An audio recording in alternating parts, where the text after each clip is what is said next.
Good afternoon, everyone. It's good to see you again. We're here, of course, with the Prime Minister of Latvia this afternoon. So we'll start with a statement by the Secretary General, followed by a statement from the Prime Minister, and then we'll have time for your questions. Prime Minister Kulbergs, dear Andris, again, congratulations on your appointment. It's a great pleasure to welcome you to NATO Headquarters. And let me say this. Latvia is a highly valued ally. And every day since Latvia joined NATO, which is now 22 years ago, the alliance has protected, of course, your sovereignty and security. As we saw just last week, French jets deployed for NATO Baltic air policing intercepted and destroyed a drone that entered Latvia's airspace. And such drone incidents on NATO's eastern flank show Russia's dangerous and reckless actions. But it also shows once again NATO's determination and ability to deter and to defend. No ally stands alone in NATO. Latvia hosts NATO Forward Land Forces, a brigade led by Canada with troop contributions from 12 other allies. That is NATO solidarity in action. Latvia leads by example on defense investment, with core defense spending due to reach almost 5% of GDP this year. And you are also strengthening your defense industrial base, with focus on drone technology and counter-drone systems. You have become a true hub for innovation in this critical area. Latvia is a staunch supporter of Ukraine. It continues to provide essential support, including through its co-leadership of the International Drone Capability Coalition. That has already delivered contracts for 30,000 drones, many produced in Latvia. And just last week, you signed a defense cooperation agreement with President Zelensky to share expertise. Prime Minister, today we discussed the priorities for the NATO summit in Ankara that is only 3 weeks away. And the summit will be about delivery. Delivering increased defense investments, more defense production, and of course our strong support for Ukraine. Latvia is already showing how it's done. I expect other allies to demonstrate how they are turning extra spending into combat-ready capabilities and how they are scaling up their defense industries. I count on allies to go further and faster because we face a more dangerous world. Latvia's resolve is an example to us all. And we are all safer and stronger when we stand together in NATO. Prime Minister Kulbergs, dear Andris, the floor is yours. Thank you. Well, thank you all. Dear Secretary General Mark, in the 5 minutes we met, I learned that I have a lot to learn from Mark because he's been Prime Minister for 14 years. And today I'm Prime Minister for 14 working days. So, and yes, and we learned that we actually have much more in common from Dutch perspective, from Riga, from Latvia, and our common past that we shared good insights. Yeah. And thank you for hosting me first time here in NATO headquarters in Brussels. And today is a very symbolic day. Today, 17th of June, in 1940, Russian boots stepped into Riga, exactly today. And that's a symbolic that we meet here in NATO, because security and alliance, NATO alliance, is more than ever needed and necessary presence to be in not only Latvia, not only in Baltics, but in all eastern flank. So Latvia has a new government, and I'm the new Prime Minister. But nothing changes. Even more stronger, we're supporting defense. That's proven by the 5% in the budget, and that is already done in the Parliament. As well, nothing has changed. Even more, we do support for Ukraine, because we think that is the partner, that is the nation who's keeping us safe in Europe, and we know what that means, and that's why we have very close relationship and we support them in any means possible We're number 5 country in the world supporting Ukraine from a GDP perspective. Yes, we're not that big, but we have a strong heart for that. We also support Ukraine for the next heating season and the electric season with all the equipment what we have, and we can give them in time. And we have a cooperation with Ukraine, and this is not on paper. This is a real cooperation we signed last week, which brings us much closer in terms of bringing safe skies in Baltics. Not only Latvia, Lithuania has done the deal. We just did it. And I just heard yesterday Estonia might do it very soon as well. This has to be incorporated also into our NATO system, that we keep our skies safe, because I think there's no one else in the world who knows better how to keep us away from drones than Ukraine, who does them in a military way every day in a war. Security remains #1 issue and #1 matter of this government. And our main task is to make NATO stronger and more secure. For this, we need to invest more in collective defense and deterrence capabilities. And Latvia is doing its part. As I mentioned before, 5% is that what we do from our perspective, and we are committed to that in the future as well. And Latvia is a committed and responsible ally of NATO. And our top priority now is to strengthen the air defense, and that means that thanks to NATO, and I totally appreciate the work you did last week, shooting down by the French Rafale jet fighter the drone which entered our airspace. That shows that timely decisions and execution brings safe skies to the people. But we need to improve the efficiency. That's not the way how we should shoot down every drone. So we have to be efficient, also using our resources. And at the same time, we are adapting to real-time threats by investing in the cost-effective anti-drone capabilities. And that is the priority of my government now, in order to bring safe skies as fast as possible. And Latvian drone industry is developing fast and is ready and able to offer cheaper counter-drone capabilities. Today was a very symbolic announcement as well from France tender, a French tender, which means that our Origin Robotics anti-drone has been chosen as the leading source of keeping France's, Belgium and Ukraine as well being supplied with the Latvian-built drones. Collectively, allies have the resources and capabilities to ensure protection of all NATO territory against every threat. Latvia is ready to host more allied air defense capabilities to safeguard NATO's external border. Estonia has it, Lithuania has it, Latvia also needs it. Last week I signed a drone agreement with President Zelensky, and that is anti-drone efficient neutralization. Ukrainians are the most advanced in drone warfare today. So the drone agreement will help us integrate Ukrainian battlefield experience into our defense posture. So Latvia is grateful to the US, Canadian, and all other allies for their military presence in Latvia. It is vital and important political message as well to our neighbor to the east. There is no jokes with us. And 14 allies, NATO allies, work and train together in Latvia right now. And it is a clear demonstration of strong transatlantic ties, allied unity, and ironclad commitments to Article 5. And we need to continue supporting Ukraine as they fight also for European security.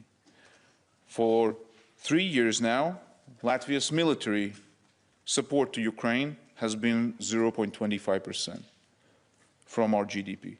This year it's even 0.3%, and we commit to that further as well. I informed Secretary General today that Latvia will invest additional 7 million, in total 24 million euro in Pearl initiative. and total amount of Latvian contribution to Pearl will reach then 24 million. So, thank you, General. It was a pleasure to meet you, and I hope we have a strong work together to do even more than this year further as well. Thank you. Thank you so much. Okay, we now have time for questions. Let's start here in the front row. Good afternoon. My name is Ilza Nagra from Latvian television.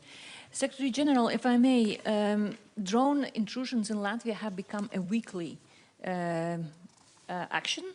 So do you think it's still viable to use expensive fighter jets to shoot drones down, cheap drones? And is there some sort of a limit, like how many drones per week should we expect in order to look for more sustainable solutions?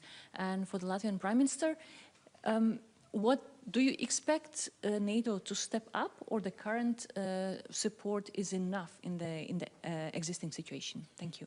Yes, on your first question, I totally agree with the Prime Minister. That is that obviously long term we cannot continue by shooting down drones with very costly interceptors. So we have to find an interception techniques which are of the same cost as the drones, so counter-drone technologies. And this, of course, is where Ukraine comes in. This is also where innovation comes in. And I can assure you that NATO is laser-focused when it comes to delivering cutting-edge counter-drone defenses at speed.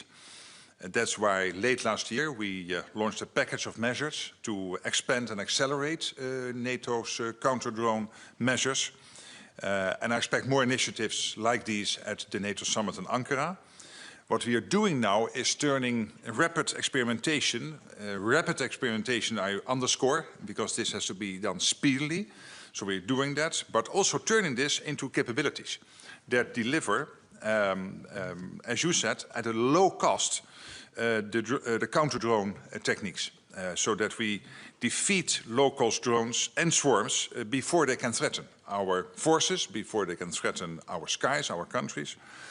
NATO recently has conducted ground-based interceptor exercises, including the Counter-Unmanned Aerial Systems Initiative Project Flight Trap, which was part of Sabre Strike 26 in Lithuania. So this is just one example of where we are doing everything to make sure that we have what we need, but also to speedily morph from the experimentation into the real thing. And this is a bit new because in the past NATO would really only want to deploy something but it had been totally tested from every angle. But here we have to make sure that we are there at speed. Yes, the answer is yes. We need more boots on the ground, and we need more allied forces presence in not only Latvia, in Baltics and Eastern flank. And that is a necessary part and discussion and debate we had today together. The best way to protect us is to prepare for the worst, which means to have the best defense possible, and that will always be the part of deterrence, much better than doing less. Okay, next question, second row here. Thank you so much for this opportunity. My name is Galina Stepovets. I'm a Ukrainian journalist. Thank you so much for your support of Ukraine, first of all. And my question will be about, do you expect President Zelensky to visit NATO on the coming day? Well, as always, we announce whoever is visiting when they are visiting, and never in advance. So you will see. Okay, next question. Let's head over here on the second row. Hello, Virginia from TVR Moldova. Hi, good to see you. In the light of increased frequency of Russian drone incursion into Moldova airspace, including incidents involving armed drones, Moldova President Maia Sandu has called for legislative amendments in order to allow the development and domestic production of interceptor drones as part of the large effort to strengthen Moldova air defense capability. How could NATO and allied countries support Moldova in building up its counter-drone capacity and improving its ability to protect its airspace overall by technology transfer, training, financial and industrial cooperation? There is really a strong cooperation between NATO and Moldova. For example, when it comes to cyber and counter-cyber techniques and initiatives. The President, Maya Sandu, myself, we are in regular contact, but also more broadly. We are really working together, not only as NATO and Moldova, but also Moldova with Ukraine, Moldova with individual allies. Obviously, we don't want to make our adversaries too much informed on what we exactly are doing, but I can assure you that there is a strong cooperation with the EU, of course, when you look at Moldova, but also when it comes to NATO on all these issues. All right, third row in the very center. Thank you, Olivier Beau from AFP. Secretary General, you mentioned the technology and the innovation needed for NATO to be able to counter drones not using jet fighters, but you didn't give any timeline. How long will it take for NATO to be able to replace these costly fighters? And if I may, another question, how do you see your role 1 year after The Hague? I mean, is it still to make Donald Trump happy, or is it more now to try to help the European allies to build this European pillar everybody wants to build now? Thank you. Yeah, well, The Hague was not there to make anyone happy. What I think what happened in The Hague, committing to the 5%, what I said is that, of course, this had to be done because when you look at the plans for NATO has and the capabilities we need to defend ourselves, we need to spend the 5%. Core defense spending plus the defense-related spending. The good news is that it also equalizes what Europe is spending with what the United States is spending. The United States is completely committed to NATO, but they also have this expectation. Expectation is that the Europeans will spend the same as they do, which is totally fair. But the first reason to do this is to defend every inch of NATO territory, and that is deeply rooted in the capability targets. And my argument was and is that both getting to the 2% and agreeing on the 5%, President Trump's, let's put it, encouragement here, I believe has been very helpful. But again, it is deeply rooted in our plans. This is why we need to do it. On your first question, it's difficult to say there is a sort of moment when we move from the one to the other. Of course, this is an ongoing process. Over time, we will get more and more systems in place to make sure we have these counter-drone technologies working so that you are less and less dependent on the very costly traditional interceptors. All right, coming here to the second row. Yeah, hi. Uliana Krychkovska, European Pravda. So my question is for Prime Minister of Latvia. What is your view in Ukraine's role of helping you just shooting down drones that are going to your airspace because of Russian aggression? Oh, yes. I think there is no other country who can do it better. And utilizing the equipment available from allies, from their own sources, was the most efficient way. And we should take that knowledge. We shouldn't be experimenting something else while somebody has a solution. And exactly this is the agreement. The agreement means that we have the specialists in place in Latvia in order to assess our situation, how fit we are, what are we missing from the equipment-wise. And the goal is that until the end of the year, we have a maximum potential to do that, what Ukrainian does. Of course, that depends exactly on the equipment. Is it available? Production time? Yes, that is an aspect. But otherwise, we also need training. We need, and this agreement means not just a one-time deal. It means a close cooperation. I call it a subscription. That somebody who knows it daily, and we know drones develop not already monthly, weekly. We have to have the latest, as I say, upgrade in order to defend best, because we know that the enemy learns fast as well. So this means anti-drone, this means identification, this means surveillance and whole coverage. And it's important and vital that it is not just Latvia. It is important that it is Baltics. It is important that it is Poland-Baltics. It's important Baltics, Poland, Finland, because drones don't have borders. Yeah? We should be as wall against the aggression. So, and if we can reach the percentage what Ukraine does, that is the most efficient way to use resources. And we need to integrate that with the NATO. And I think that's the best alliance which we could have, technically and in knowledge. Could I just, in one addition, totally agree. And Eastern Sentry, which was launched by the Supreme Allied Commander last year, September, in reaction to some big drone incidents in Poland and Estonia, is exactly therefore to make this happen. From Finland, let's say from the Black Sea up to the high north, so from Turkey, Romania, Bulgaria up to Finland, to make sure that we work together, that we make maximum use of the existing resources we have, but also exactly to the point the Prime Minister is making, to know where the gaps are and to fill those gaps. And what Latvia is taking leadership here when it comes to applying the latest drone technologies within NATO, and that helps us as an alliance to become better at this. All right, that's all we have time for this afternoon, but thank you so much for joining us.